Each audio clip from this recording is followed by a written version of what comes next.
Tiga.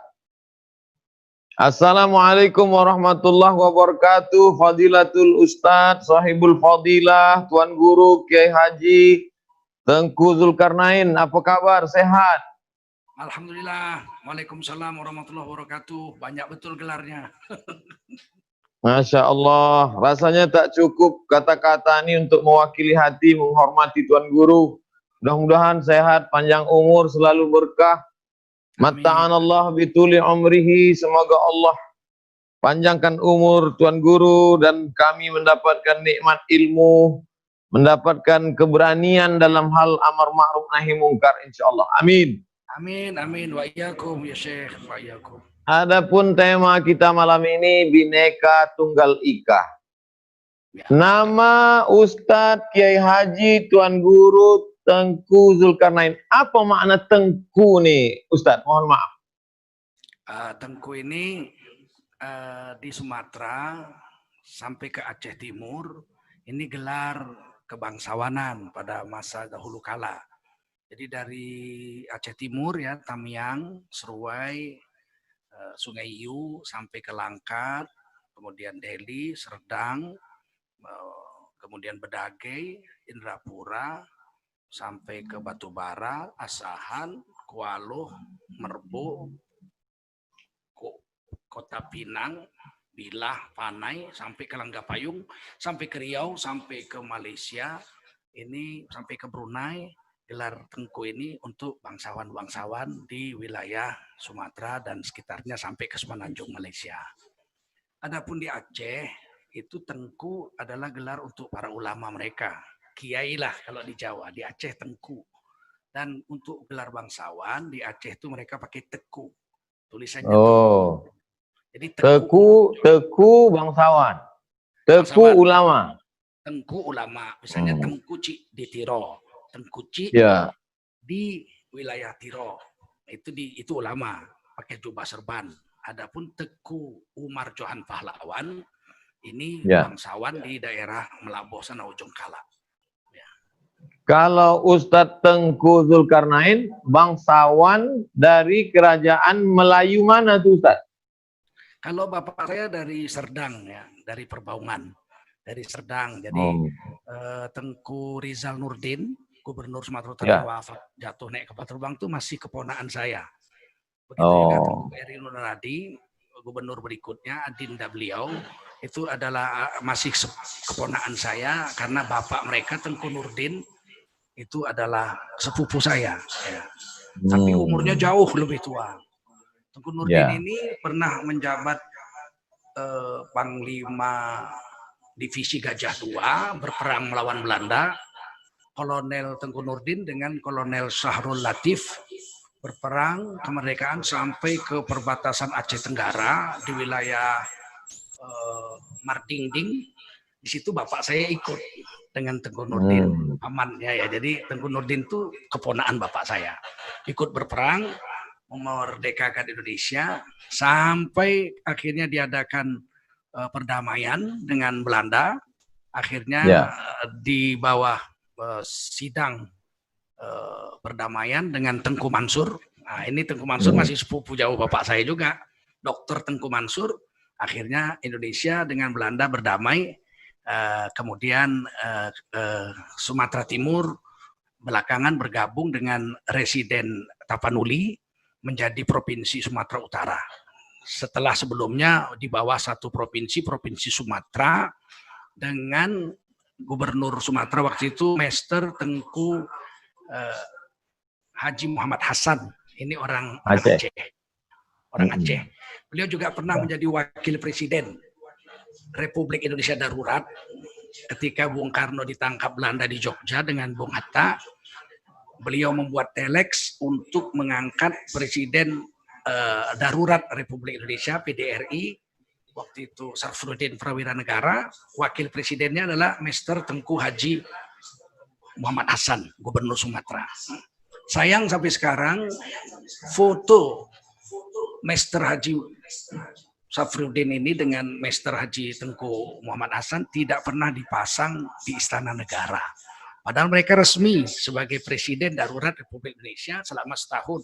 dari tahun 49 sampai tahun 1950. Ini kalau kita mau jujur ya, sebenarnya orang Minang pernah jadi presiden dan orang Aceh pernah jadi wakil presiden darurat Republik Indonesia, yang mestinya kita dengan lapang dada memasang gambar atau foto kedua pahlawan kita ini di Istana Negara menjabat Presiden Darurat Republik Indonesia tahun 1949 sampai 1950. Begitu harusnya. Kalau kita memang menghargai jasa pahlawan.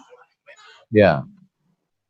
Aceh, Ustadz udah sebut. Kemudian Serdang, tadi Ustadz dari Kesultanan Melayu Serdang. Serdang nih kan, di Serdang nih banyak hidup suku lain. Ada Batak, ada Karo, ada Mandailing, ada Jawa. Jadi Ustadz dari kecil memang hidup berbineka. Dari sejak kecil. Iya, kalau Kerajaan Delhi dan Serdang, ini Serdang sebetulnya pecahan dari Kerajaan Delhi. Tetapi kemudian setelah Kerajaan Serdang besar, Kerajaan Delhi besar, mereka bernikahan. Jadi Sultan Delhi melamar anak Sultan Serdang, Tuanku Putri Serdang, dinikahi oleh Sultan Delhi. Ya makanya Sultan Delhi itu kemudian menjadi menantu daripada Sultan Serdang.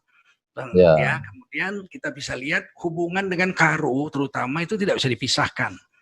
Sebab pendiri Kerajaan Delhi yang kemudian menjadi Delhi dan Serdang, dua kerajaan yang terpisah, kemudian kawin menjadi menantunya, itu Kerajaan Delhi itu berasal dari Karo ya. Dulu namanya Kerajaan Aru. Kemudian rajanya itu bermarga Sembiring ya. Kemudian perang melawan Aceh, wafat semua, tidak ada yang hidup. Kisah Putri Ijo yang terkenal itu kemudian diteruskan oleh Bocah Pahlawan. Tengku Bocah Pahlawan ini adalah raja yang diletakkan oleh Kesultanan Aceh untuk memimpin Delhi terus. Maka diberi namanya Kerajaan Delhi, disamakan dengan kerajaan yang di India, Delhi. Di sana ada Kerajaan Delhi. Maka tulisannya Delhi tapi dibaca Dili. Dibaca Dili, kemudian kerajaan ini rajanya dari Bocah Pahlawan turun terus sampai kepada Sultan yang berada di Labuhan Delhi Medan. Itu ada masjid beliau bangun, itu bekas istananya ya, Masjid Utsmaniyah. Dan saya ikut memindahkan kuburan beliau karena terkena pelebaran Sungai Delhi, dipindahkan ke belakang Masjid Utsmaniyah itu. Dan ternyata kuburnya itu ketika diangkat kayu-kayu nisannya, itu lubang lahatnya masih berlobang. Tanah yang dari atas itu selama lebih 200 tahun tidak ada satupun yang menetes ke dalam lubang lahatnya. Jadi betul-betul masih lubang, tidak dijepit tanah. Dan tanah itu, tubuhnya itu menjadi abu, abunya berwarna kehitaman, tengkorak kepalanya masih ada. Ini membuktikan orang soleh itu tidak jepit bumi. Mata saya melihat sendiri itu. Nah, beginilah kesolehan-solehan kesultanan yang ada di Sumatera Timur. Dan kita ketahui bahwa Sultan Delhi ini punya hubungan dengan Turki Osmaniyah, jadi Khilafah Islamiyah. Satu hari salah satu Raja Delhi pergi haji. Pergi haji, istrinya ada fotonya di Istana Delhi itu pakai cadar. Kemudian jumpa dengan Syarif Makkah, minta seorang mufti untuk Kerajaan Delhi. Dilihat filenya di sana ternyata ada seorang ulama besar dari Delhi, dari Labuhan Delhi yang sudah sekolah di sana beberapa tahun, sudah pulang ke Delhi. Tapi alim besar, diakui. Maka kata Syarif Makkah dengan Mufti Makkah, oh tidak perlu minta dari sini. Sebab Tuhan sendiri punya seorang ulama besar yang sudah lulus dari sini, namanya Syekh Haji Hasan Maksum. Maka Sultan Delhi dengan mobilnya datang ke Delhi, mencari ke Labuhan Delhi, mencari di mana ini Syekh Hasan Maksum. Sedang mencangkul-cangkul nanam jagung di belakang rumahnya. Kemudian Sultan Delhi datang dipeluk, wahai Tuan Syekh, Tuan tidak boleh jadi petani, Tuan mesti jadi mufti Kerajaan Delhi. Maka kemudian dibuatkan rumah di wilayah Kota Maksum, maka disebut Kota Maksum karena dari nama Syekh Hasan Maksum. Medan. Nah, di situ dibuatkan rumah dan diberikan sebuah surau, namanya sampai sekarang masih Surau Hasan Maksum. Di dekat kerajaan Istana Puri. Di situ ada istana Permaisuri Delhi namanya Istana Puri. Jadi di situ Jalan Puri ya, sampai sekarang masih disebut Jalan Puri. Kotanya itu pun disebut Kota Maksum untuk menghormati Syekh Hasan Maksum. Dari beliau inilah muncul ulama-ulama pendiri Al-Wasliyah. seperti Syekh Abdurrahman Shihab, pendiri Al-Wasliyah, kemudian Syekh Arsyad Talib Lubis, kemudian Syekh Nu'man Sulaiman, termasuk kakek saya, adik ipar dari kakek laki-laki saya. Jadi istri kakek saya itu Cik Timah punya adik kandung namanya Andak Sulaiman Thayyib. Itu murid langsung daripada Syekh Hasan Maksum dan diangkat menjadi imam besar pada Masjid Raya Sultan Delhi Al-Maqsud. Masya Allah. Masya Allah. Kalau saya dengar dari cerita kisah Ustadz Tengku Zulkarnain bagaimana Medan dipimpin oleh Sultan Delhi, kerajaan Islam, kemudian ada mufti pakai hukum Islam.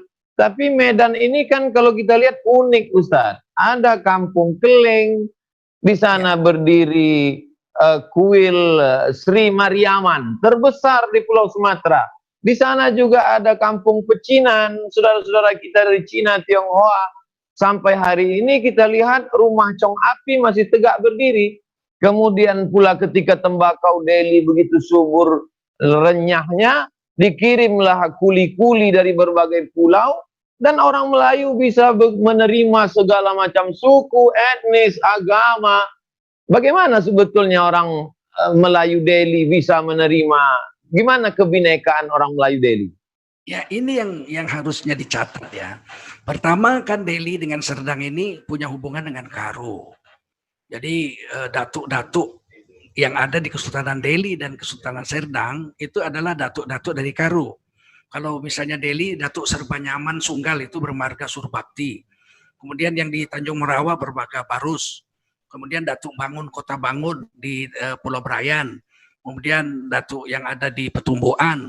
Ya, ini semua bergabung dalam Kerajaan Delhi dan Serdang. Ini masih perbauran antara orang Melayu dan orang Karo.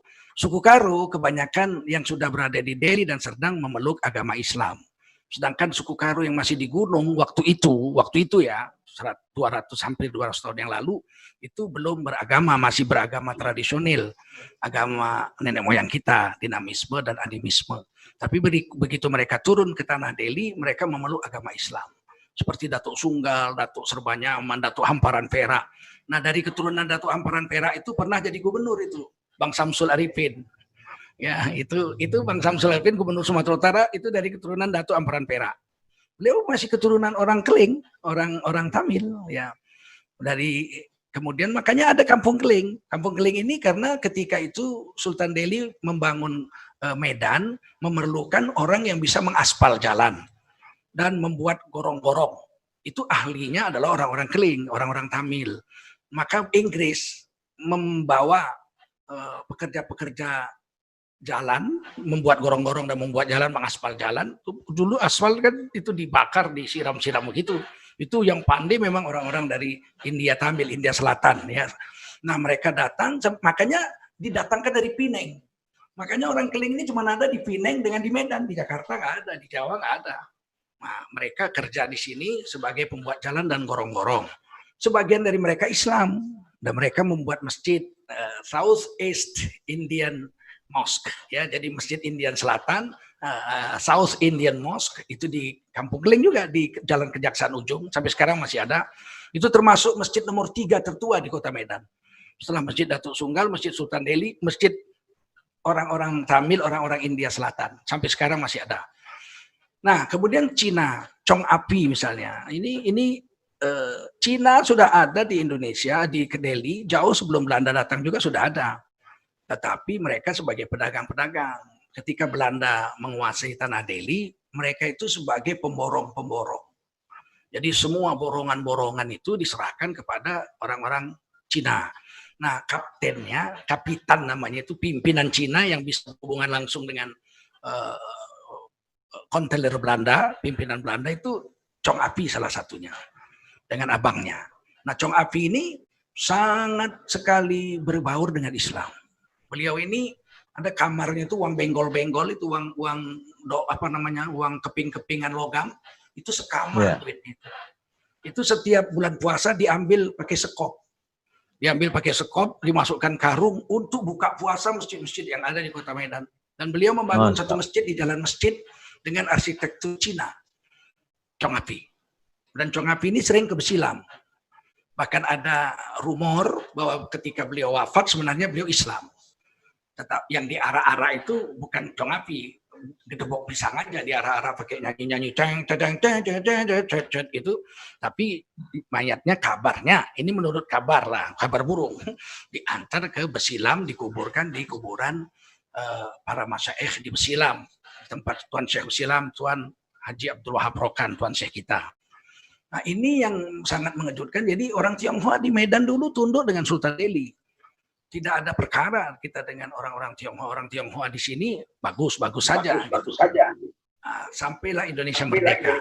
Orang Mendiling dan orang Minang itu datang untuk mengajarkan agama.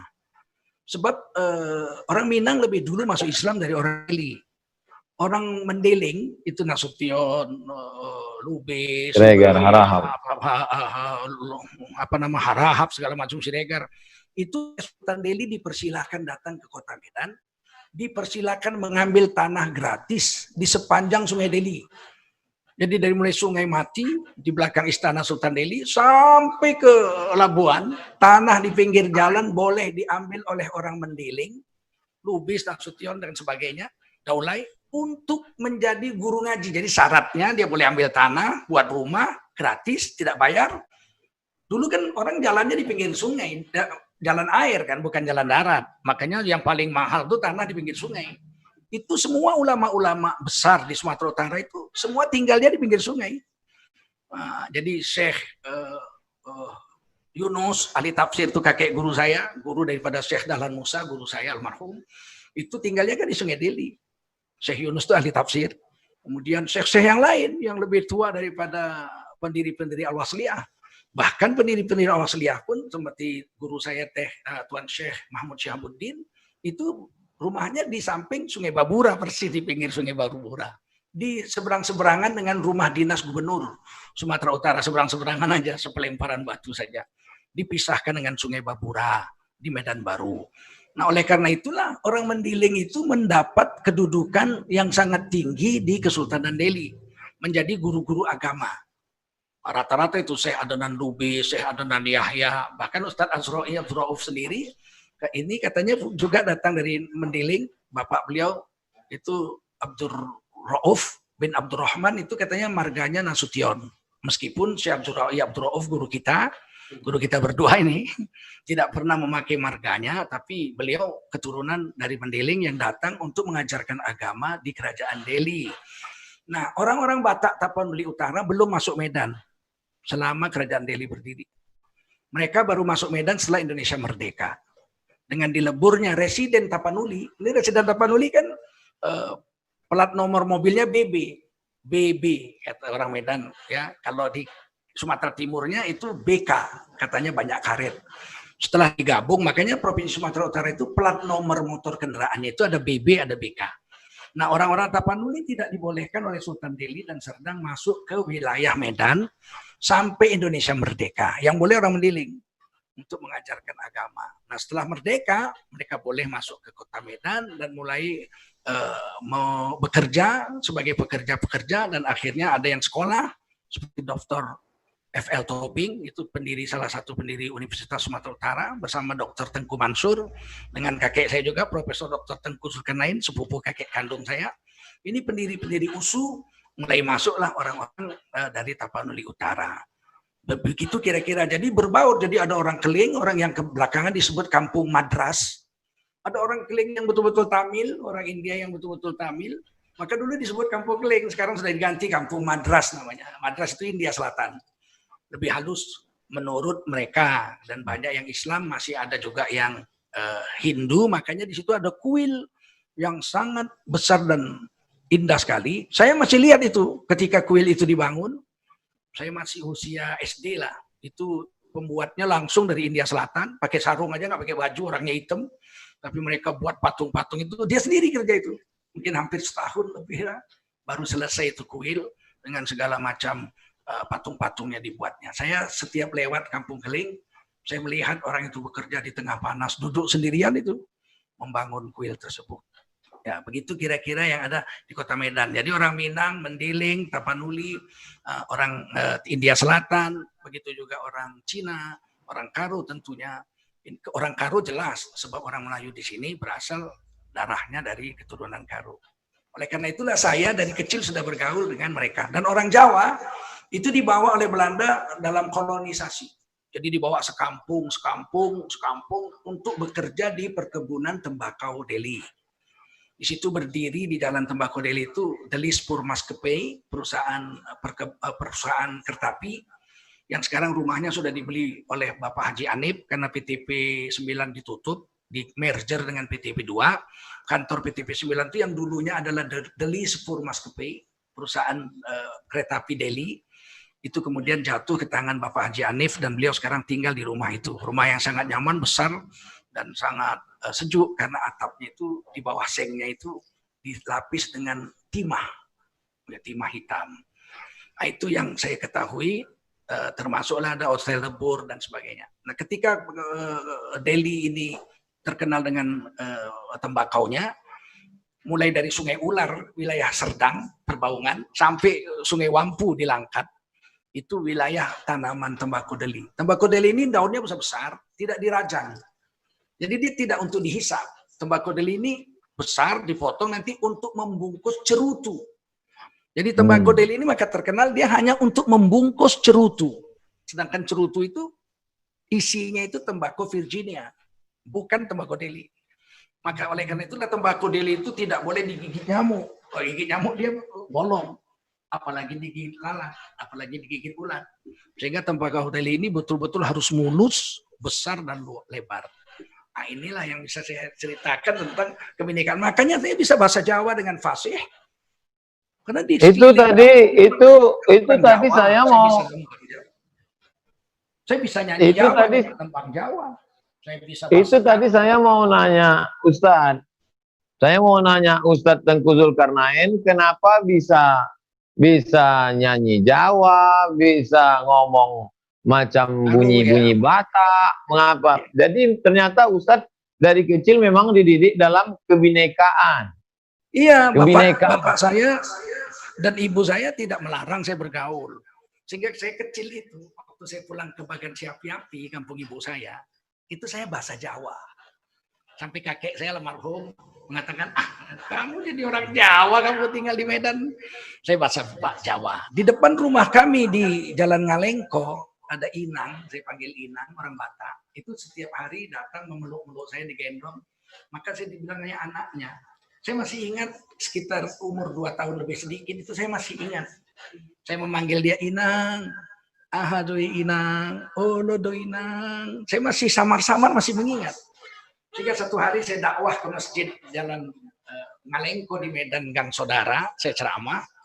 Tiba-tiba saya cerita, saya bilang, di sini dulu rumah kami. Ini masjid Musurau ini yang bangun kakek saya, Omar Sukri. Dan di surau inilah dulu saudara seperguruan Buya Hamka yang tinggal dengan kakek saya, mengazankan saya waktu lahir. Namanya Buya Bakhtiar, mengajar di sini. Beliau hafiz Quran. Kata bapak saya, beliau mimpinya itu setiap malam baca Quran 2 juz sampai 3 juz dalam mimpi. Saya ceritakan di ceramah di masjid itu. Tiba-tiba selesai ceramah dari balik tabir berdiri satu orang tua sekali perempuan, dia bilang, Amang, audo inangi gitu ya. Akulah inangmu itu, akulah ibumu itu nak katanya. Saya buka tabirnya, terus dia peluk saya. Wah, saya malu juga dia peluk. Akulah ibumu itu, audo inangi Amang katanya. Akulah ibumu, peluknya saya. Masya Allah, ternyata ibu yang memeluk-meluk saya sejak kecil, berbahasa Batak dengan saya sejak saya umur 2 tahun, 1 tahun itu masih hidup ketika saya sudah jadi ustadz. Dan bahasa Karo tentu saya sangat mahir sekali dengan bahasa Karo sebab saya SMP-nya di SMP wilayah Karo, SMP Persiapan Negeri Simpang Selayang dan SMP 8 Medan di Padang Bulan. Jadi saya sangat mahir bahasa Karo. Kalau Jawa sejak kecil. Saya itu kalau jumpa, tadi pagi saya ceramah di dekat masjid saya ini, Masjid Baitur Ridho.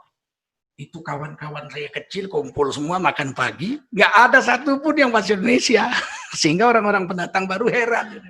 Ini Pak Tengku orang apa sih? Saya bilang, tidak ada kawan saya kecil yang bahasa Indonesia dengan saya. Mesti manggil Nain aja, Nain. Apa pe saya ki ngendi? Manggon ngendi kowe? Aku saya nang Jakarta. Wah, wes hebat dia. Nggak ada yang bahasa Indonesia. Kalau yang tua-tua dia pakai bahasa promo lebih halus ya. Mas Guru, saat ini manggon teng pundi gitu, ajeng teng pundi, masih pakai bahasa Grione pun di saat ini masih pakai bahasa Kromo dengan saya, guru-guru orang-orang tua sini. Sehingga saya diajari nembang, saya diajari nyanyi Jawa itu. Nani. Coba lantunkan dulu. Oh, na na na na nani. Oh, oh, oh. Itu dari kecil-kecil saya udah diajari. Sehingga tidak asing bagi saya kebudayaan-kebudayaan Indonesia ini. Dan ketika saya jadi penceramah sangat bermanfaat bagi saya untuk berbicara di wilayah mana saja. Kalau di Karo saya bahasa Karo juga keluar. Nah, ini kelebihan Indonesia berbineka tunggal ika, dan ini keniscayaan biasa aja, nggak ada masalah. Kita tidak pernah perang suku ya di Indonesia. Ada 9 suku, belum pernah ada konflik suku di Sumatera Utara ini. Sekalipun belum pernah. Bahkan semua suku yang ada 9 itu pernah jadi gubernur. Itu hebatnya di Sumatera Utara ini. Orang Jawa pernah Gatot, orang Mendiling pernah Karudin Nasution, orang Sipiro pernah Raja Inal Siregar. Orang Melayu pernah Tengku Rijal Nurdin dengan Tengku Eri Nuradi, ini anak Tengku Nurdin, masih masih keponakan saya. Ada orang Batak, Tapanuli Utara, Mayor Jenderal Tambunan, EWP Tambunan. Ini mantan guru dan beliau bisa menulis Arab dengan baik karena dulu kan tulisan Melayu itu diajari di sekolah. Arab Melayu. Maka satu hari beliau membacakan ayat Al-Isra ayat 1 pada peringatan Isra Mi'raj di Medan. Itu dia disiarkan di TVRI Medan, langsung dibaca. Bismillahirrahmanirrahim. Subhanalladzi asra bi'abdihi laila. Kita terkejut semua. Ini bagaimana EWP Tambunan, orang Nasrani, Batak dari Tapanuli Utara bisa baca Quran sebegitu bagus. Besoknya dia wawancara wartawan, dibilang saya guru, saya bisa menuliskan huruf Arab itu huruf Jawi dengan baik dan bisa membacanya dengan fasih. Jadi luar biasa Sumatera Utara ini soal bineka tunggal ika, nggak usah diajari kita gitu. Kira-kira tentang itu. Jadi Ustadz, orang-orang yang sedang mentrendingkan Ustadz mengatakan tidak bisa menjaga kebinekaan ini, sebetulnya mereka ini mesti sering-sering piknik ke Medan berarti ya? Ya, datang dia ke Medan dulu. Tanya dulu siapa Ustadz Abdul Somad, siapa Tengku Zulkarnain, ya kan? Tanya gitu. Kalau saya di Tanah Karo, nanti dia datang ke Medan dipecahkan orang Medan pula. Apa dia? Kita nggak ngerti. Kadang-kadang mereka ini cuplik sana, cuplik sini, ambil sedikit sana, ambil sedikit sini, terus diopinikan, digiring begitu. Kita ini tidak atau isu apa itu udah tak panas lagi, isu klepon itu udah tak menarik lagi. Ya, mungkin isu klepon nggak menarik ya. Ya. Nanti muncul lagi kue cucur. Kue cucur kan lebih ngeri dari klepon. Kue cucur itu kan bentuknya, maaf itu seperti vagina perempuan. Nah, jadi kalau PKI, ya Partai Klepon Indonesia ribut kemarin, nanti sebentar lagi PKC, Partai Kue Cucur. porno ini, kue ini porno. Gak ada kerjaan, hal-hal yang lebih penting tidak diurus, tapi hal-hal yang sepele begini diurusin. Kalau dibelah dada kita ini, Abdul Somad, Tengku Zulkarnain ini kalau dibelah dadanya, ini NKRI.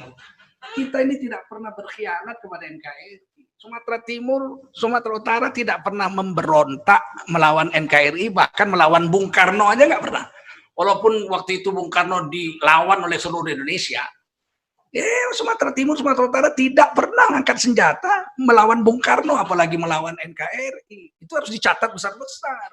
Dan bapak kita, paman kita, kakek nenek kita ikut ini mempertahankan negeri ini. Bapak saya ikut berjuang. Bukan kaleng-kaleng gitu orang Medan.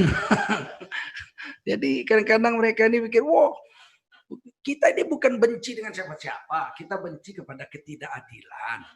Kita mau keadilan sosial bagi seluruh rakyat Indonesia. Jadi punyalah masing-masing, ada kelebihan, ada kekurangan, tapi berdiri sama tinggi. Sebagaimana Sultan Delhi memberikan posisi sama tinggi antara orang India Selatan, Cina, kelompok Cina, kelompok Karo, kelompok Tapanuli dari Mendeleng, diberikan kesempatan sama berdiri. Maunya zaman sekarang ini sama dong, masa udah merdeka malah susah, kan harusnya sama. Ini Ustadz Abdul Somad mau ceramah aja di Eropa ditolak. Kayak bandit aja kita dibikin, kita bukan bandit kan. Catatan kriminal kita ditilang polisi aja nggak pernah seumur hidup. Tengku Zulkarnain pernah nabrak lampu merah misalnya? Nggak pernah kita. Kita taat hukum negara, taat hukum Allah. Nggak pernah Tengku Zulkarnain itu ditilang polisi, nebus tilang, itu nggak pernah. Itu tidak mungkin terjadi itu. Insya Allah. Ini kan orang risau ini kan karena Ustadz selalu nge-tweet kritik ketidakadilan. Kenapa Ustadz nggak ceramah yang sejuk-sejuk aja? Marilah kita sabar, marilah kita ridho, kan lebih aman. Ya, saya nggak bisa begitu. Dari kecil sudah diajari guru kita untuk menyatakan yang benar, yang benar, yang salah, yang salah. Kita ini diajarkan untuk berdiri, tidak berpihak kepada kanan kiri, tapi berpihak kepada kebenaran. Jadi kita nggak pernah diajarkan netral. Netral lah kau. Nggak pernah. Saya sejak kecil dididik di Muhammadiyah. Kemudian sampai jadi guru di Muhammadiyah 5 tahun di Madrasah Ibtidaiyah Muhammadiyah nomor 3 Tanjung Sari Medan. Kemudian saya jadi dosen. Kemudian saya mengaji terus dengan guru-guru Muhammadiyah dan Al-Wasliyah. Itu guru-guru Muhammadiyah yang paling top di Medan guru saya. Bapak Endepane, Bapak Kalimin Sunar, Bapak Sunario, Bapak Tengku Latif Rusdi, Bapak apalagi Muhammad Malik Syafi'i. Itu semua guru-guru saya. Bahkan saya sempat masih kecil mengaji kepada itu ulama Muhammadiyah paling alim yang mengajarkan kitab I'anatul Talibin di rumah beliau, Bustami Ibrahim namanya. Sempat beliau ceramah di Muhammadiyah nomor 3 Tanjung Sari. Saya pembaca Qur'annya waktu Maulid Nabi, dan saya sempat mengaji juga. Jadi kemudian saya belajar juga dengan guru-guru Al-Wasliyah. Dari beliau-beliau inilah saya mendapatkan gemblengan tentang madhab Syafi'i. Jadi saya dengan Tuan Manan Musa, tamat dari beliau bawa saya kepada abang beliau Syekh Dahlan Musa.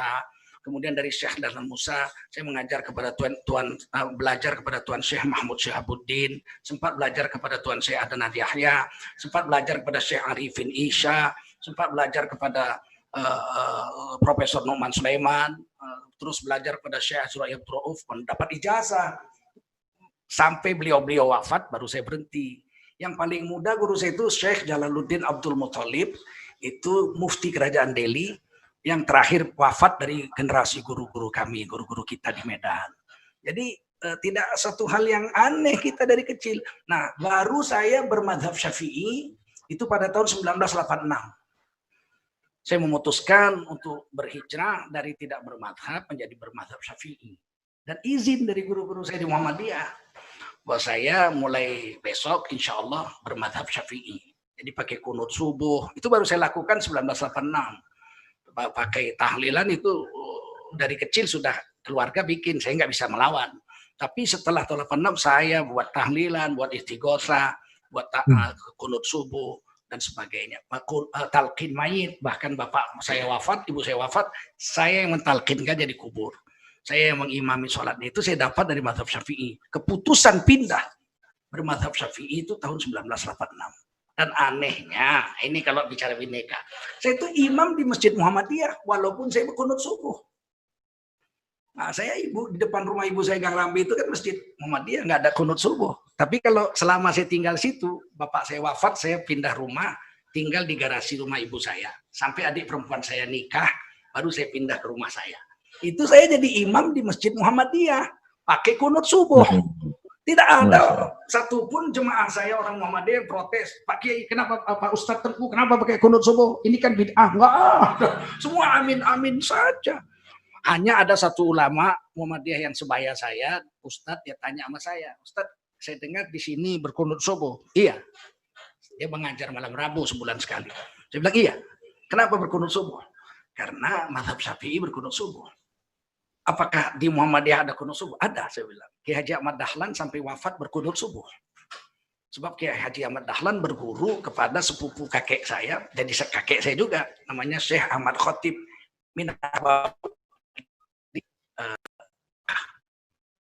dengan Syekh Zaini Dahlan.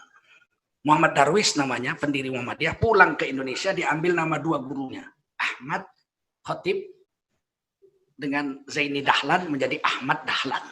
Jadi Syekh Ahmad Dahlan itu mengambil nama dua gurunya, Ahmad Khotib, kakek sepupuan dari kakek saya, dengan Zaini Dahlan. Nama beliau Muhammad Darwis. Beliau berkunut subuh sampai wafat. Saya di Muhammadiyah pernah baca buku Tarjih Muhammadiyah yang ditandatangani oleh Kiai Haji Ahmad Dahlan almarhum. Bahasa Jawa, tulisan Melayu, tulisan Pegon. Dia bilang apa? Salat tarawih iku 20 rakaat loro-loro. Salat tarawih itu 20 rakaat, 2 salam, 2 salam, 2 rakaat salam, 2 rakaat salam, loro-loro. Salat tarawih iku 20 rakaat loro-loro. Jadi saya Muhammadiyah. Tapi tidak pernah dicela oleh kawan-kawan saya di Muhammadiyah. Bahkan sampai saya di MUI, almarhum Wakil Ketua Umum Profesor Yunahar Ilyas, dia sering berbicara dengan saya itu bilang, Tengku Muhammadiyah saya, Bang Din Samsudin, Muhammadiyah yang mendidik saya. Tapi kok gayanya mazhab Syafi'i? Memang saya bermazhab Syafi'i sejak tahun 86. Tetapi saya Muhammadiyah. Jadi nggak usah diajari soal bineka, kita memang berbineka tunggal ika sampai sekarang. Dari kecil begitu. Baik dari segi agama, baik dari segi budaya. Saya mengarang lagu Keroncong tahun 1982 dan sudah saya rekam. Baru-baru ini saya launching di Sang Guru Official. Itu lagu Keroncong itu saya cipta sendiri, namanya Keroncong Negaraku Indonesia Raya. Bahkan yang nyanyi saya sendiri, karangan saya sendiri. Anak Melayu menciptakan lagu Keroncong dan menyanyikan lagu Keroncong. Syairnya sangat indah, boleh didengar di Sang Guru Official, Keroncong Negaraku Indonesia Raya. Insya Allah kita akan lihat betapa indahnya negeri kita dan bagaimana hebatnya kekayaan alam negeri kita di lagu itu, di syair lagu itu. Tapi Ustadz dulu sudah hijrah dari musik. Gimana ceritanya balik ke musik? Tidak pernah balik. Sampai sekarang nggak pernah balik. Itu lagu yang saya rekam dan saya ciptakan tahun 1982. Ketika itu saya masih SMA. Jadi saya berhenti main musik 1988. Sejak itu nggak pernah balik saya main musik. Berhenti total 1988. Talak 3 lah, nggak pernah lagi main. Jadi itu lagu-lagu yang saya ciptakan waktu SMA. Sampai 82, sampai 86. Ada lagu jazz, ada lagu pop, ada lagu Melayu, ada lagu senandung Melayu, joget Melayu, bahkan ada lagu keroncong. Ada saya cipta banyak, ada 80 lagu yang sudah dinotkan, bahkan sebagian sudah dibuat orkestranya untuk 45 pemain dengan Maksa Puliti waktu itu. Tapi kemudian saya berhenti bermusik dan itu saya tinggalkan. Hampir semua lagu itu hilang lah, tidak pernah dijaga kan. Pindah rumah itu hilang lagu-lagu yang 80 itu. Hanya beberapa lagu yang sempat dulu direkam masih disimpan oleh kerabat-kerabat, itu masih bisa diambil. Nah, itu yang saya putar di Sang Guru Official itu. Itu suara saya suara waktu masih saya muda, bukan suara yang sekarang. Kira-kira begitu. Nah, saya keluar dari Kalau saya dengar dari cerita Ustadz tadi, ada 2 darah mengalir dalam diri Ustadz. Darah Tengku-Tengku sebagai bangsawan Melayu, juga darah para ulama, bahwa Ustadz keturunan masih ada nasab dari Syekh Andak Sulaiman, kemudian talaki dengan Syekh Dahlan Musa, Syekh Bustami Ibrahim, Syekh Yunus, Syekh Mahmud Syabuddin, Syekh Azrai Abdul Rauf, Syekh Arifin Isa, Syekh Nu'man Sulaiman, terakhir Syekh Jalaluddin Abdul Muttalib, Imam Besar Masjid Raya Al-Masud, Medan, Sumatera Utara. Jadi kalaulah paham orang cerita ini, maka orang tidak paham atau gagal paham, atau dia memang cara makannya dari tak paham itu. Gimana ceritanya? Mereka tidak kenal. Kalau mereka datang ke Medan, bertanya dengan orang-orang Medan, ya masih ingat orang. Kalau misalnya kemampuan saya dalam Al-Quran, silakan tanya qori-qori yang ada di Medan. Masih ada yang masih hidup. Ketua Al-Wasliyah Nasional sekarang, Dr. Yusnar Yusuf, itu kan senior saya. Beliau remaja, saya masih anak-anak. Zainul Arifin itu sekarang jadi dosen di Universitas Madinah, mengajarkan Quran di sana. Itu seangkatan, sempat bertanding sama-sama tingkat anak-anak. Cuman beliau 3 tahun lebih tua dari kita, dari saya.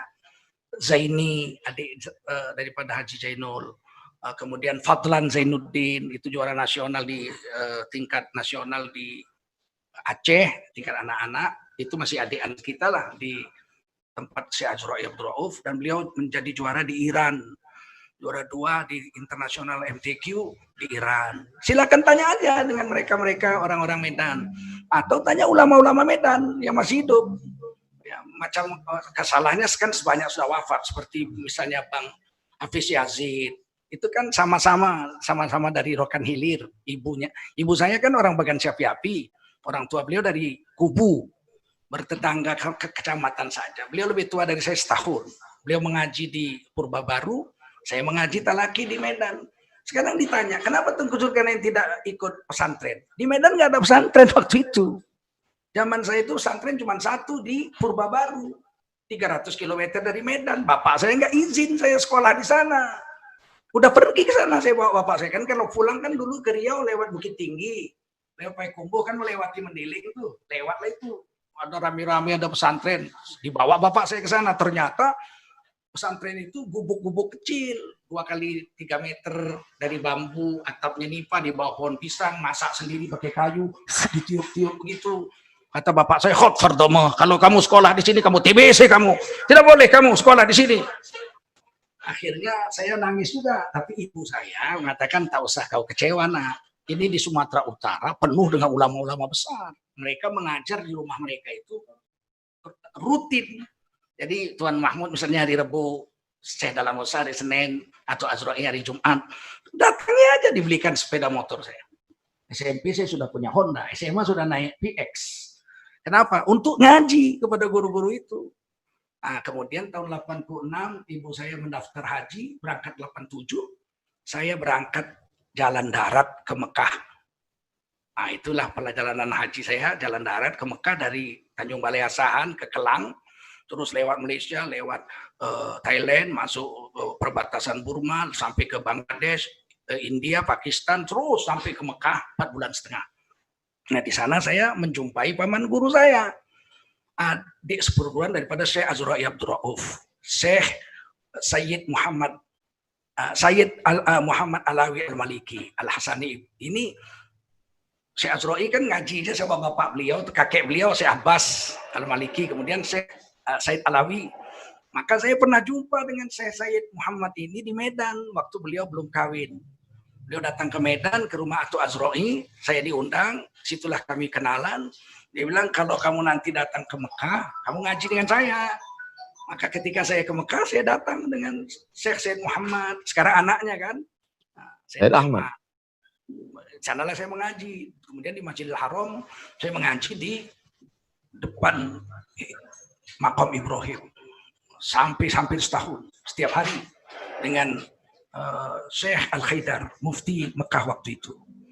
Sehingga, dan alhamdulillah sampai di Mekah nggak ada visa, saya diberi visa setahun. Marhaba, setahun. Walaupun mulai ditolak, tapi akhirnya saya ancam, nanti hari kiamat kau kuadukan sama Tuhan. Kalau kau nggak kasih saya izin masuk Mekah, dikasih izin setahun. Nah, situlah saya mengaji dengan Sayyid Muhammad Alawi dan dengan Syekh Al-Khaidar di Mekah. Seguru dengan saya yang duduk dengan Syekh Al-Khaidar itu Syekh Soleh Hubid, yang sekarang jadi salah satu imam besar di Masjidil Haram di Mekah. Waktu itu Sudais dengan Dr. Surem masih imam muda, belum imam senior, masih imam muda, tahun 96. Dan Ka'bah itu sedang diganti dindingnya.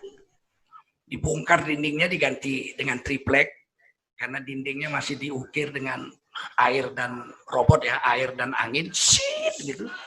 Sehingga kita masuk Ka'bah itu mudah. Izin aja mah pekerja-pekerja orang Bangladesh, kita bisa masuk sholat dalam Ka'bah. Itu dindingnya masih triplek. Barulah awal atau Maret 97, ya pokoknya awal 97 atau akhir 96, barulah Ka'bah itu selesai dibangun. Jadi kalau dikatakan, wah Presiden Republik Indonesia pernah sholat di Ka'bah, Tengku Zulkarnain udah pernah juga. Cuman waktu itu dindingnya triplek, kan begitu. Sama-sama sholat di Ka'bah. Ini kan tua. Kata orang Melayu ini tua ini. Ini takdir Allah Subhanahu wa taala, kita tidak bisa mengaturnya. Ustadz itu di medsos itu sering menjawab-jawab. Oh, banyaklah Ustadz. Itu Ustadz jawab sendiri atau pakai admin? Kalau Twitter sendiri. Hampir semuanya lah, kalau di IG sendiri juga. Sangat mudah. Saya menulis satu halaman itu 2 menit aja. Apalagi cuma nulis Twitter, nggak sampai setengah menit. Tik, tik, tik, tik, tik, tik, tik, tik. Jadi, kan saya sarjana sastra. Apa susahnya menulis? Membaca caci maki, hamun, haters itu tak kuman jantung, tak mau mengamuk bawaannya. Enggak, malah lucu gitu, lucu, ketawa aja. Kadang-kadang ada yang perlu dijawab, kita jawab. Tapi banyak nggak kita jawab. Kalau dia memang kelihatan mau tahu, kita jawab. Tapi kalau cuma maki-maki aja nggak kita jawab. Untuk apa? Ya rugilah kita habis waktu. Ada juga yang tobat, ada. Tanya jawab, 2-3 kali mereka kemudian japri saya tobat. Ya, minta maaf, minta ampun, tobat. Ada banyak juga ya, yang begitu. Gimana cara Ustadz mengendalikan? Gimana cara Ustadz mengendalikan emosi? Ya. Gimana cara mengendalikan emosi? Oh, saya dari kecil sudah terbiasa. Kami kan 8 bersaudara, 6 perempuan. Jadi saya itu laki-laki yang paling besar, anak nomor 3. Saya biasa mengelola atau memelihara adik-adik saya perempuan. Jadi tentu beda dengan memelihara adik laki-laki. Dan saya itu belajar bela diri kungfu dengan Cina ya, dengan guru saya, suhu saya orang Cina. Memang tidak boleh marah. Jadi saya itu tidak pernah berkelahi seingat saya. Kecuali saya membela kezaliman. Ada beberapa kali waktu SMP atau SMP mungkin 3-4 kali, SMA 2 kali, saya terpaksa harus berkelahi di stasiun bus karena ada anak gadis dipegang-pegang preman. Jadi saya masih pakai celana pendek kan. Saya bilang jangan diganggu ini. Mereka marah kan, namanya anak kecil, dia pukul, saya tangkis terus main di situ. Wah, ribut juga loh orang. Terus besoknya bapak saya dapat kabar, dia bilang berkelahi. Iya. Kamu berkelahi? Iya papi, saya panggil papi. Karena dia mengganggu perempuan, saya sudah larang, dia nggak senang, dia pukul. Jadi sudah biasa, tapi tidak pernah meledak-meledak begitu. Enggak.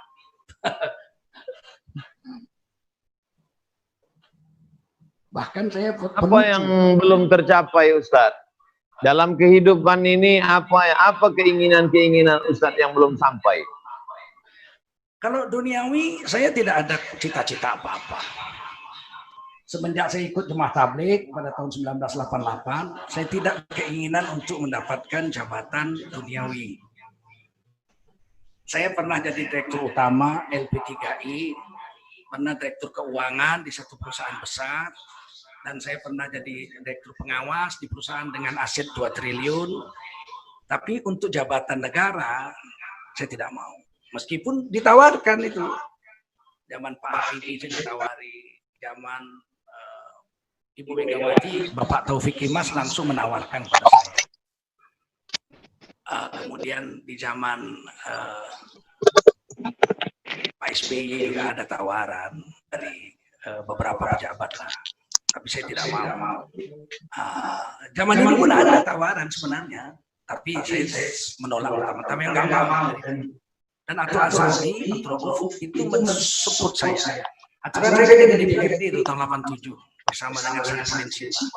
Ketika saya minta izin dengan Atul Asari bilang kalau kau jadi anggota DPR jangan kau pijak lagi pintu pagar itu. Maka sejak itu saya berjanji tidak mau ikut di pemerintahan. Menjaga harga diri guru sebenarnya. Jadi kalau untuk dunia nggak ada, makan sendiri kok. Dan saya keliling 36 negara dan Jadi kepuasan batin masih ada. Tapi kalau agama masih ada cita-cita yang belum tercapai. Saya ingin membuat pesantren alim di wilayah Medan, di daerah agak dingin, di daerah Hammurabi begitu. Dan membina mualaf-mualaf di sana. Di Kota Limbaru sudah saya buat masjid atas bantuan Bapak angkat saya, almarhum Haji Hari Muhammadiyah, sudah berdiri dan sudah banyak mengembalikan ke Islam suku-suku Karo yang dulunya Islam kemudian tidak diurus, kemudian sekarang kembali lagi. Saya sudah punya pesantren hafiz beberapa buah, tapi pesantren alim sebelum saya wafat memang saya ingin mengajarkan pola pikir kepada mereka agar berani beramar ma'ruf nahi mungkar, tidak takut dengan menghadapi manusia demi Allah dan Rasul saja. Dan jangan berharap dengan harta, sebab harta ini takdir Allah. Dari kecil saya tidak pernah susah, dari bayi saya nggak pernah miskin, nggak pernah susah saya. Sampai sekarang nggak pernah susah. Jadi kalau soal harta dunia saya tidak pernah berpikir untuk itu, nggak pernah susah, nggak pernah berkerut keding lah untuk mikirkan duit itu, nggak pernah. Tuah memang tuah badan lah, selalu senang aja. Di tengah hutan pun saya diberi makan. Pernah macet mobil terbalik waktu saya SMP di Jambi. Berkilo-kilometer mogok, tanah, jalan masih tanah. Nggak ada makanan, nggak ada minuman. Mana ada aqua waktu itu kan. Air nggak ada, minum nggak ada. Tiba-tiba dari dalam hutan beberapa orang datang pakai celana dari kayu, kulit kayu, pakai cawat-cawat begitu. Bawa keranjang rotan di kepalanya gitu, dipakai tali, bawa tombak, dipukul-pukul itu jendela kaca bus saya itu ALS. Satu bus itu mau nyuruh saya keluar kau, gara-gara kau nanti kami dibunuh sama orang-orang ini, orang-orang tradisional ini, keluar kau.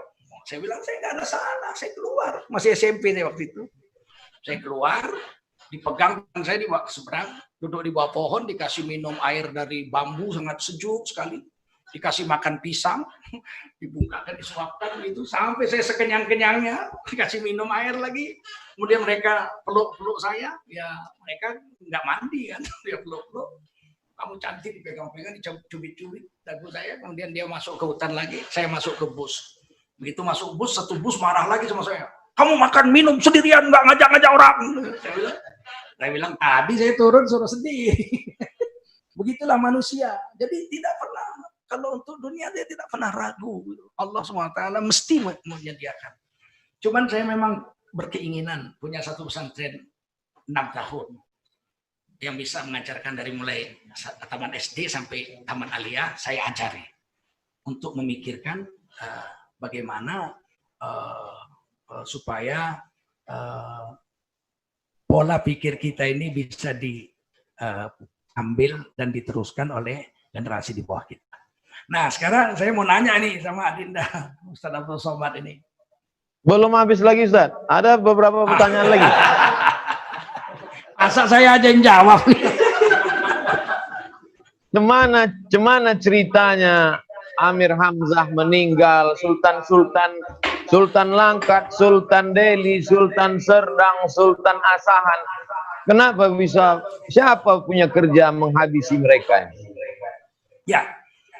Ini tragedi terjadi bulan Maret tahun 1946. Jadi Sultan Musa di Langkat, ini Sultan paling kaya. Beliau punya kapal uap, paling kaya. Punya minyak di Pangkalan Berandan dan Pangkalan Susu. Beliau ini dibunuh habis ini, Tengku Musa dan keluarganya. Yang paling mengenaskan dari keluarga Langkat ini, ada di situ paman kami. Jadi keluarga Sultan ada yang dinikahi oleh adik bapak saya paling kecil. Alur paman saya itu namanya Tengku Amir Hamzah. Sang penyair Pujangga Baru. Raja penyair Pujangga Baru. Tengku Amir Hamzah. Anak beliau tuh kakak sepupu saya lah, Tengku Koyong namanya, Tengku Tahura. Anaknya sekarang cucunya itu namanya Tengku Rina Hamzah. Masih ada. Jadi Tengku Amir Hamzah ini menantu Sultan Langkat. Diangkat sebagai Pangeran Langkat Hulu. Kawin dengan anak kandung Sultan Langkat, Tengku Kamaliah namanya. Tapi Tengku Amir Hamzah ini kan nasionalis. Beliau merangkap jabatan itu. Pangeran Langkat Hulu sebagai kesultanan, tapi beliau asisten Wedana Negara Kesatuan Republik Indonesia. Diangkat oleh Bung Karno. Jadi beliau itu orang pertama yang menggerek bendera merah putih di depan istananya Pangeran Langkat Hulu. asisten Wedana Negara Kesatuan Republik Indonesia, Tengku Amir Hamzah. Tiba-tiba pada tanggal 13 Maret itu seluruh sultan se-Sumatera Timur itu diculik dan dibunuh, termasuklah Tengku Amir Hamzah ini. Diculik, dibawa ke penjara. Beliau katakan sama orang yang menjaga penjara itu, saya Tengku Amir Hamzah. Semua kenal, siapa nggak kenal Tengku Amir Hamzah? Semua kenal. Beliau memang Republikan dan nasionalis. Meskipun beliau itu Tengku, menantu sultan. Dia bilang, apa kabar saya ini? Kata penjaga itu, Tuan malam ini mau disembelih, dipancung di Kuala Begumit. Tapi saya tak bisa menyelamatkan Tuan. Kalau begitu ambilkan kertas dengan pensil. Saya akan menulis puisi. Maka ditulislah puisi terakhir itu. Wahai maut. Maut. Wahai maut. Datanglah engkau wahai maut. Lepaskan daku dari nestapa. Itu karangan Tengku Amir Hamzah. Beliau ini orang soleh ya. Puisi-puisi beliau itu bicara tentang agama ya. Karena kasihmu engkau tentukan waktu. Sehari 5 kali kita bertemu. Aku inginkan rupamu melebihi sekali. Berulang-ulang kubayang-bayangkan, berkali-kali kurasa-rasakan, berulang-ulang kubayangkan. Pokoknya tidak bisa menjumpai Tuhan rupanya, tapi disembah dengan sholat 5 waktu karena cintanya. Itu puisi-puisi Tengku Amir Hamzah. Setelah dipancung, ternyata yang memancungnya itu adalah kepala opas atau penjaga istana Sultan Langkat, yang kemudian menyesal sebab orang beragama sih. Kemudian setiap jumpa sepupu saya Tengku Koyong, Tengku Tahura, ini pembunuh ini Algojo ini mengejar dan memeluk lututnya sambil menangis. Maafkan saya Tengku Koyong, yang memancung bapak ayahanda itu saya lah. Kalau saya tidak diampunkan bagaimana nasib saya di akhirat? Ampunkanlah saya. Kata Tengku Koyong almarhumah bilang, saya tidak bisa mengampunkan kamu. Nanti aja di hadapan Allah, hadapilah bapak saya di pengadilan itu.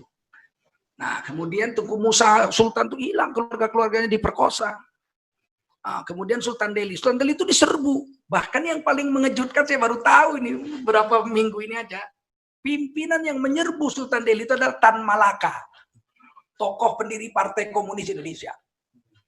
3 hari Tan Malaka, walaupun kemudian Tan Malaka dipecat atau keluar dari PKI Merah, membentuk PKI Putih, Partai Murba. Ya, bersama dengan Haji Ahmad Adam Malik, Khairul Soleh.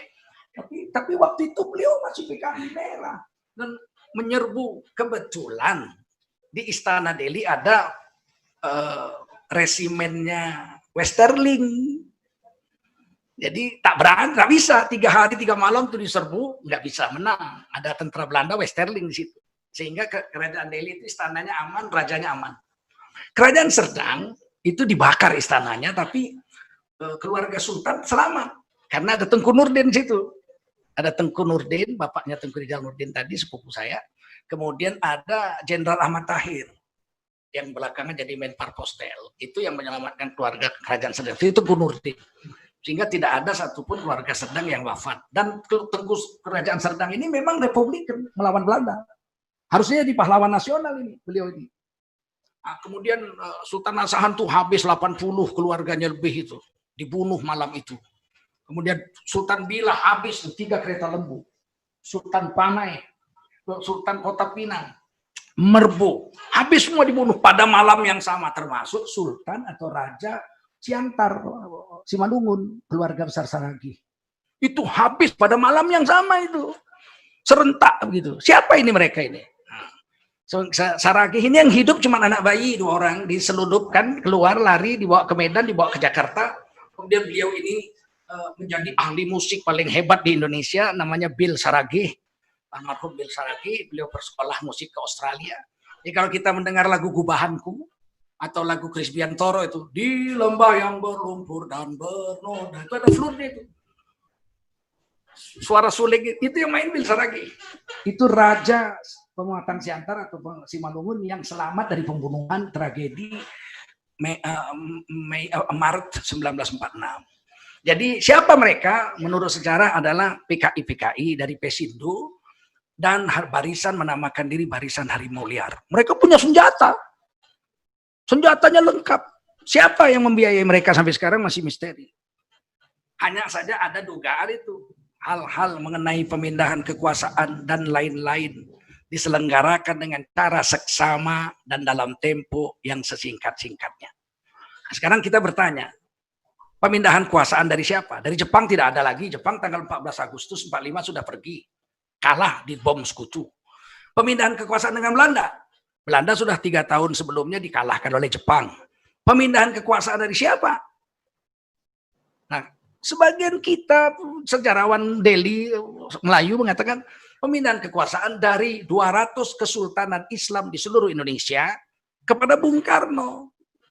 200 kesultanan Islam itu dari Aceh sampai Papua Raja Ampat. Dan itu semua pada malam yang sama dibunuh semua. Sultan Syarif Kasim itu karena pergi ke Medan, selamat. Dilindungi oleh Sultan Delhi, nginap di Hotel Debur, yang sekarang namanya Hotel Dirga Surya. Bukan, Hotel ya Dirga Surya. Nah, di depan kantor pos Medan. Itulah yang menyebabkan selamatnya Sultan Siak Serindrapura, Sultan Syarif Kasim II. Dan kemudian jumpa dengan Sultan Aceh, Tuanku Mahmud. Kemudian dibawa oleh Tengku Ali Hasmi. Waktu itu beliau divisi Tanah Rencong, beliau komandannya, Letnan Kolonel Overstay, dengan Zaini Bakri, Bupati Aceh Besar selama 32 tahun. Membawa istrinya Tengku Sarifah, ini Sultan Siak, dan jumpa Bung Karno dengan Ibu Fatmawati di tangga Istana Negara. Ada fotonya.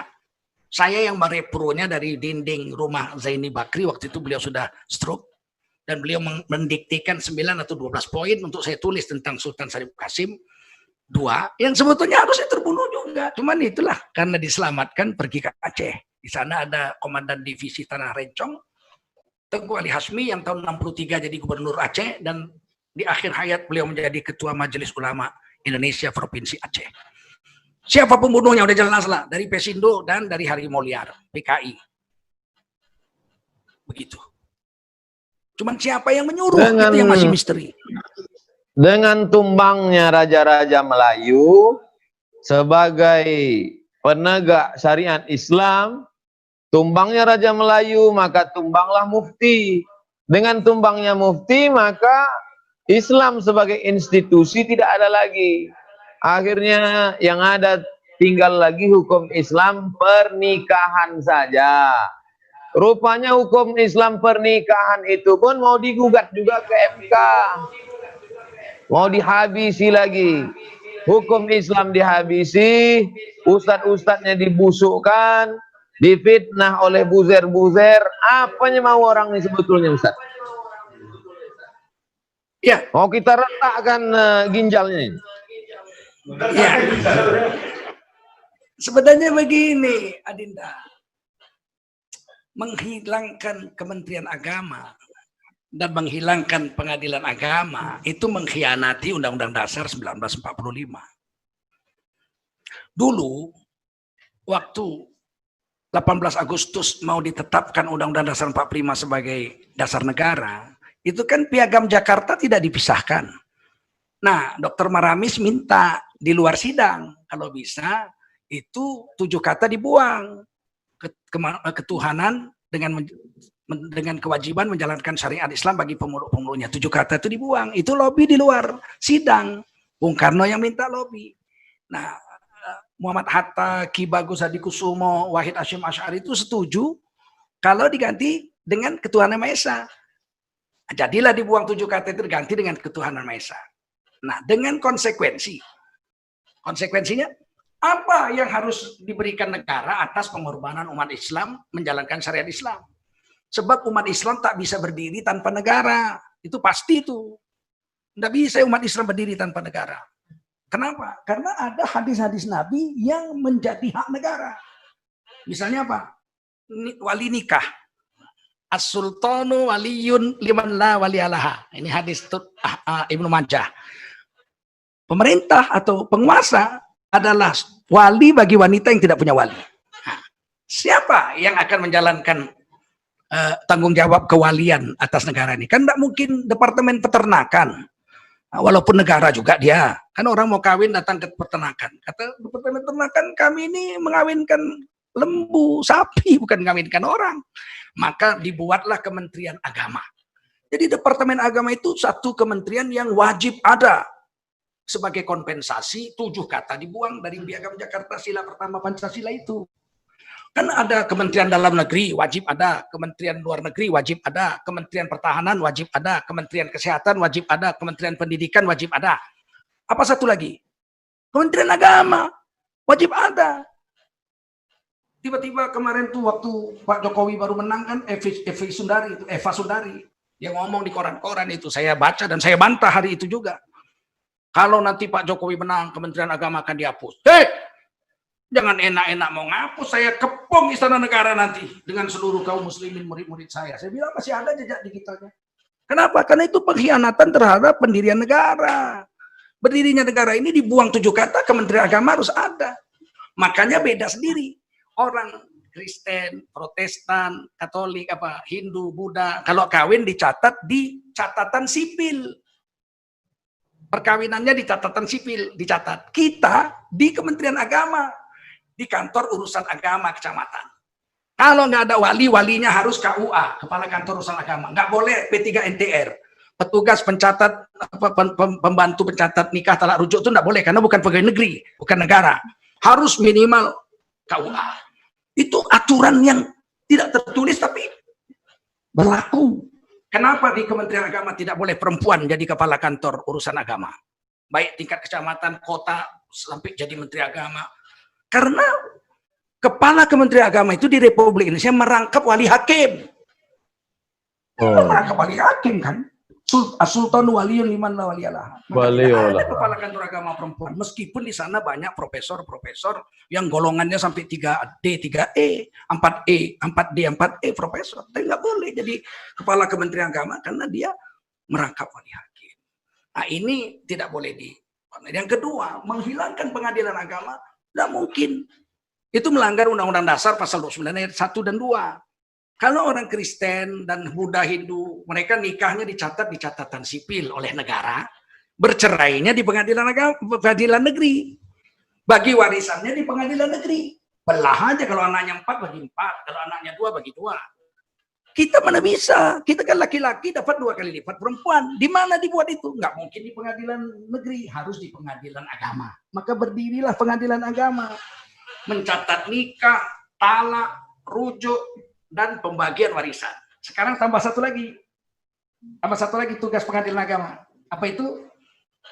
Sengketa syariah. Keuangan syariah. Itu diputuskan di sana kalau nggak bisa diselesaikan di arbitrase nasional. Mana mungkin membuang itu? Jadi orang-orang yang mengatakan ini akan dihilangkan, ini orang-orang, kalau orang Medan bilang orang pekok, ini orang pekok, nggak ngerti administrasi negara dan tidak ngerti sejarah ini orang. Hancurnya negara ini karena buser-buser yang nggak ngerti negara ngomong siang malam, dibiarin aja sama Kominfo. Harusnya itu kan di stop itu orang-orang muda, tak boleh dia bicara begitu. Begitu, sangat berbahaya ini kalau diteruskan, bisa pecah, hancur lebur ini negeri. Bagaimana dengan orang yang tahu, mengerti, diam? Dibiarkannya Ustadz Tengku ngomong sendiri jadi bemper. Sakit hati Ustadz Tengku tak? Sakit tak hati Tuan Guru? Tidak, saya tidak. Kalau saya harus mati sendiri nggak apa-apa. Abu Zar dulu, Abu Zar Al-Ghifari radhiyallahu anhu tertinggal dalam satu peperangan di padang pasir. Orang mengatakan kalau sudah tertinggal di padang pasir, matilah. Tiba-tiba Sayyidina Abu Zar berjalan sendirian dengan tubuh yang sudah kering, berluka-luka, kena panas. Dari jauh dilihat Nabi ada titik berjalan. Pasukan sedang istirahat. Kata Nabi, itu Abu Zar. Begitu sampai ternyata Abu Zar tidak mati. Dalam keadaan luka-luka, kena panas di padang teri itu. Kulitnya hangus. Nabi mengatakan, wahai Abu Zar, engkau masuk Islam sendirian, berjuang sendirian, dan mati sendirian. Akhirnya beliau mati sendirian. Di zaman Sayyidina Utsman beliau terbuang dengan istrinya di padang pasir. Tapi kata Rasulullah, nanti mayatmu akan diurus oleh ulama daripada kalangan umatku. Abdullah bin Mas'ud radhiyallahu anhu lewat ketika beliau wafat. Dan kata Nabi, engkau akan masuk surga sendirian. saya tidak ada masalah. Seandainya saya sudah mewakafkan diri saya untuk berjuang di medsos ini. Kan jarang ulama mau ambil bagian berjuang di medsos untuk nahi mungkar. Ya saya mewakafkan diri saya. Kalau saya harus sendirian nggak apa-apa. Sayyidina Abu Dzar sendirian. Saya berharap nanti di akhirat saya dikumpulkan dengan Sayyidina Abu Dzar. Ini orang-orang yang berjuang sendirian, nggak apa-apa. Seandainya ada yang menolong, ya alhamdulillah ada teman. Nggak ada ya nggak apa-apa. Nah kan berjuang sendiri juga dibolehkan.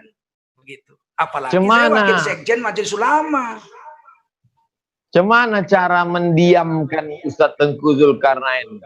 Gimana caranya membuat diam? Jabatan tak mau, duit banyak, istri nggak doyan banyak. Gimana cara mendiamkannya? Mana tahu ada orang ingin tanya dia segan, jadi saya. Gimana cara membuatnya? Jangan ganggu agama saya. Saya diam. Kan ada banyak hal yang saya nggak bicara. Tapi ketika agama kita diganggu, baca Quran di istana pakai lagu Jawa, saya pasti bicara. Ketika ketuhanan yang Maha Esa mau ditukar jadi ketuhanan yang berkebudayaan, saya pasti bicara. Ketika dikatakan Pancasila itu musuh terbesar Pancasila adalah agama, dalam hal ini adalah agama Islam, saya pasti bicara. Tidak mungkin saya diam. Jadi supaya saya diam bagaimana? Jangan langgar hukum agama saya. Lurus-lurus, baik-baik. Macam kemarin ada satu orang partai mengatakan Kang Mas Jokowi supaya dihidupkan untuk ekonomi supaya bagus dibuat itu judi kasino dengan judi togel. Ya saya bicara, enak aja kau, bukan negara nenek moyangmu ini. Di sini ada kami 90% orang Islam, hampir 88% yang mengharamkan judi dan togel, dan 5 agama yang lain juga tidak ada yang menghalalkan judi dan togel. Sedangkan kita berketuhanan Maha Esa dan negara menjamin tiap-tiap warga negara untuk memeluk agama dan menjalankan agamanya. Saya pasti bicara. Untuk mendiamkan saya, jangan langgar agama, jangan ganggu agama.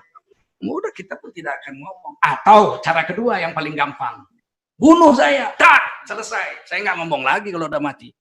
Itu aja. Tidak ada jalan lain.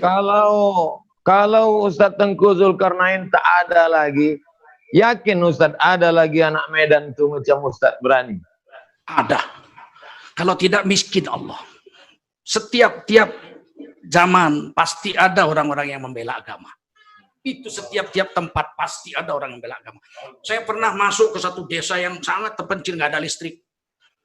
Subuh saya jalan ke masjid. Saya pikir ini masjid pasti dikunci. Saya akan sholat di terasnya. Ternyata ada 2 orang anak beranak yang membuka masjid pakai lampu minyak. Dia bersihkan sapu itu masjid, tikarnya aja, tikar udah robek-robek, udah koyak-koyak. Kemudian azan dia, saya lihat gitu. Azan anaknya, kemudian mereka sholat sunat, saya ikut sholat sunat. Begitu dia lihat saya, Bapak jadi imam. Saya bilang yang afdol orang sini. Nangis dia, orang sini cuma saya dengan anak saya, Pak. Kami orang awam nggak ngerti agama. Saya bilang saya peluk itu dua-dua. Masya Allah, Allah pilih kalian membela agama di negeri ini, di kampung ini. Kami saja lah Pak berdua Pak, kecuali sholat Jumat. Maka saya jadi imam di situ. Keluar dari situ saya nangis, saya katakan, ya Allah, benarlah Rasulullah. Di mana saja, pada setiap zaman, di satu tempat, mesti ada orang-orang yang membela agama. Tidak mungkin tidak. Kalau itu tidak terjadi, Allah tidak kaya. Allah maha kaya. Kalau nggak ada manusia, Allah akan pilih binatang untuk membela agamanya. Seperti burung ababil menghancurkan Abraha ketika penduduk Mekah menyerah, tidak berani lawan Abraha. Begitu. Itu yakin saya, Dinda. Banyak orang punya ilmu, banyak orang hebat, tapi tersandra mulutnya, tersandra hatinya karena duit. Bagaimana kita bisa mendidik anak-anak ini di masa depan supaya tak tertawan dengan dunia? Ya, saya didikan pertama ibu. Ibu mengatakan, nah, rezeki tidak pernah bertukar, sayang. Rezeki tidak pernah bertukar. Kalau Allah sudah tetapkan itu rezekimu, nak, burung mengantarnya kepadamu. Ular bisa mengantar rezeki kepadamu. Tidak pernah bertukar malaikat Mikail memberikan rezeki yang ditetapkan Allah untukmu. Jadi kalau begitu, untuk apa kita mengambil rezeki, mengambil harta orang? Yang kita miliki itu cuma rezeki. Yang kita nikmati itu rezeki, kata ibu saya. Apa yang kau makan, apa yang kau minum, apa yang kau pakai, itulah rezekimu. Milikmu belum tentu rezekimu. Rezekimu pun tidak mesti milikmu. Ada orang nggak punya mobil bisa naik mobil, nak? Supir nggak pernah beli mobil dia naik mobil. Itu ibu. Kemudian guru-guru, masya Allah, satu hari datanglah ketua DPR RI, ketua Golkar, Bang Akbar Tanjung ke Medan. Ketua HMI beliau itu dulu. Kemudian Bang Akbar Tanjung ini ketua Golkar waktu itu mengantarkan hadiah kepada almarhum guru saya Syekh Dahlan Musa. Masuk koran Waspada halaman pertama. Satu bungkusan warna kuning diterima oleh Syekh Dahlan Musa. Saya baca itu di halaman pertama. Hati saya berdebar. Ya Allah, guru saya yang paling zuhud menerima hadiah ini. Beberapa hari kemudian giliran saya mengaji. Saya datang situ. Sendiri. Karena saya bersama-sama itu hari yang tertentu siang. Tapi malam itu saya sendiri. Saya datang sendiri habis Isya. Masuk nak katanya. Sedang mau mengaji, tiba-tiba datang tamu, guru saya, guru bahasa Arab saya, Syekh Azhari dari Martubung. Naik beca dayung, di dayung beca, dia berdiri depan pintu pakai jubah sorban, dia bilang, "Ya Syekh Dahlan," menjerit dari depan pintu. Guru saya itu berdiri, "Ya Syekh Azhari, tafadhol, masya Allah, tafadhol, tangan, masya Allah." Lah, itu bahasa Arab aja mereka, tidak mau katanya. Apa salahku katanya? Kamu telah berubah. Ku baca di Waspada kamu telah menerima hadiah dari Partai Golkar. Bungkusan. Wah, berapa duit kau terima itu dari Akbar Tanjung itu? Guru saya Dahlan Musa bilang, Syekh katanya, lihatlah di bawah kursi itu. Ternyata bungkusan itu masih diletakkan di bawah kursi, sudah mulai berabu lah. Nah, rumah beliau pinggir jalan. Semenjak diberikan oleh beliau, katanya, saya tidak pernah pegang itu. Emas saja nggak pernah, saya sentuh aja nggak pernah itu. Ada di bawah. Barulah saya sehari ini masuk di peluk. Masya Allah, ya ikhwani, ya akhi, Syekh Dahlan, afwan jiddan, dia berpelukan, menangis depan saya. Dua-duanya menangis. Terus dilihatnya, itu hadiah itu, iya. Kemudian duduklah mereka. Saya berhenti ngaji itu. Kemudian dia bilang, kamu siapa? Saya Zulkarnain. Ngaji kau sama aku di Martubung. Saya pun datanglah ke sana belajar bahasa Arab dengan beliau. Kitabnya Durusun Nahwiyah. Ya, itu guru. Artinya apa? Di mata saya mereka itu tidak pernah mau menerima apapun dari pejabat-pejabat negara.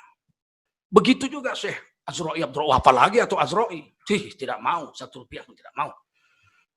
Syekh Arifin Isya. Saya lihat sendiri tuh guru-guru itu.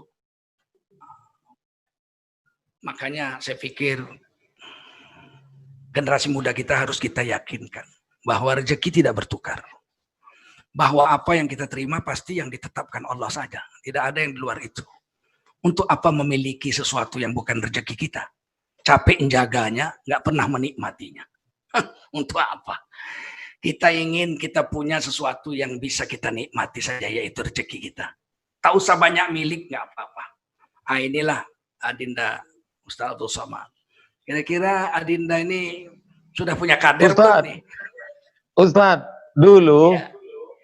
Ada kan kita kan tak boleh sebut nama kan. Ada inisial A mengasihi saya Kijang Innova. Saya tolak. Tak saya ambil. Habis itu ada lagi inisial N mengasihi CRP. Saya tolak. Tak saya ambil. Ada satu lagi mengasihi Fortune. Tak saya ambil. Takut saya tersandra. Cuman di masa akan datang nih khawatir saya nanti kalau ada yang ngasih Lamborghini gimana? Saya melihat gini Adinda, naik mobil ini enaknya seminggu aja. Saya sudah pernah naik Jaguar, ya udah pernah naik Mercedes, sudah pernah naik limosin, sudah segala macam mobil mewah-mewah saya sudah pernah naik. Bahkan naik pesawat pribadi sudah pernah. Itu enak, naik helikopter sudah mungkin 50 kali ada.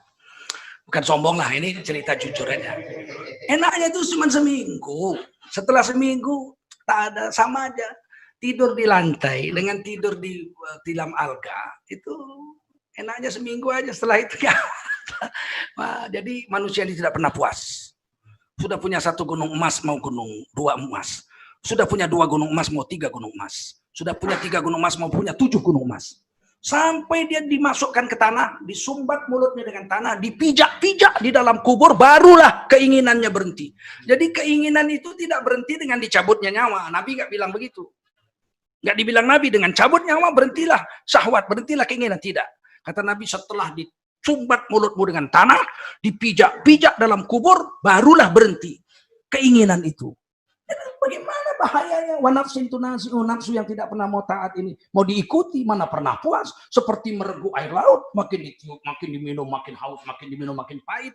Alangkah bodohnya kita menghambakan diri dengan dunia. Dunia ini kan cuma mataul ghurur, perhiasan, tapi perhiasan palsu. Ya udah, apa yang ada aja dapat, alhamdulillah. Nggak dapat, nggak apa-apa, nggak ada beban apa-apa. Saya pernah tidur di hotel yang dibayar itu 1 malam 150 juta. Saya bilang saya tidak mau. Nanti saya mati di situ, alangkah mengerikannya menghadapi malaikat Munkar Nakir. Mati dengan biaya 1 malam 150 juta. Hotel bintang 7. Terus sedangkan bibi saya, sepupu saya mungkin ada yang belum punya rumah. Nggak berani saya. Saya tidak mau. Begitu aja. Jadi tidak ada beban hidup ini. Ada syukur, nggak ada udah. Toh kita tetap hidup juga. Ketika krisis moneter, kita itu tetap makan enak juga. Saya tanya setelah berlalu krisis tahun 98. Ibu susah, Bu. Susah, waktu krisis susah. Susah sekali, panjang susahnya. Sempat makan rumput, saya bilang. Ditengoknya wajah saya. Tidak, tetap juga makan nasi. Kalau gitu ngapain susah dengan dunia? Nah, begitu aja. Kalau kita tidak pernah menerima suap atau sogok atau hadiah pemberian dari pejabat, kita berani bicara dengan apa adanya, nggak ada beban bagi kita. Sebetulnya saya mau mencongkel-congkel, gimana ceritanya Ustadz dapat Rubicon itu? Oh, Rubicon. Saya nggak punya Rubicon. Itu cuma foto saja. Ada kawan punya Rubicon, platnya BK. Itu kan Sumatera Utara. Jadi saya disuruhnya foto situ. Nah, ya saya foto. Ada sih yang mau ngasih saya mobil-mobil mewah itu ada. Waktu gaji saya masih 1,5 juta, ada yang ngasih saya 1 miliar pun ada. Tapi alhamdulillah nggak mau saya ngambilnya. Nggak terhadapi saya nanti ibu, guru, nggak terhadapi. Lihat wajah ibu, waduh nggak berani. Saya naik mobil mewah gitu, jumpa ibu saya, nggak berani saya. Pasti dia tanya, ini halal apa enggak, nak? Jangan-jangan hasil jual babi ini. Apalagi guru. Oh, mana berani kita menjumpai guru-guru kita dengan barang-barang mewah, enggak berani. Nah, sampai sekarang pun saya tidak mau membeli mobil-mobil yang mahal, walaupun misalnya ada duit, nggak mau. Cukup sederhana, apa yang bisa dipakai dengan nyaman sudah cukup. Begitu. Adinda nih katanya mobilnya mewah nih. Tak ada Ustadz, saya naik gerobak supaya bisa masuk ke hutan, ke suku Talang Mama. Masya Allah. Nanti kalau Ustadz ke Pekanbaru, saya jemput pakai gerobak. Ya, bawa saya kalau ke Talang Mama. Kalau tak percaya, nanti saya jemput dari airport. Insya Allah kita supaya bisa masuk hutan. Baik, supaya bisa masuk hutan, supaya kalau tegores, tak tegores hati kita. Masya Allah, Masya Allah, iyalah. Biasanya Ustadz, biasanya kalau ngaji sama Habib-Habib itu, di akhir majelis kan ada munsyidnya, ada nasyidnya. Jadi kami inginlah mendengar nasyid langsung dari Ustadz. Tapi janganlah nasyid I want to beg free.